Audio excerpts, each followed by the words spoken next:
Late one evening, Emily found an old, dusty doll in her grandmother's attic. Its cracked porcelain face and faded dress gave it an eerie presence, but something about it drew her in.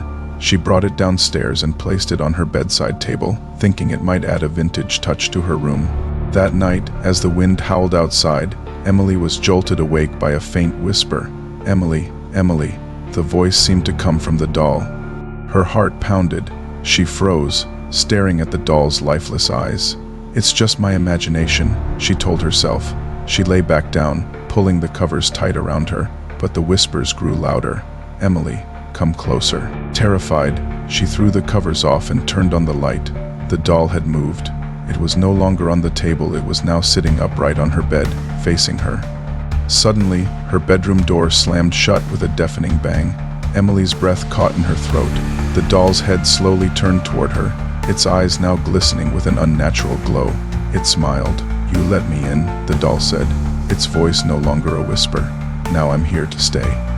Emily tried to scream, but her voice was gone. She could feel an icy grip tightening around her, as if something unseen was pulling her into the darkness.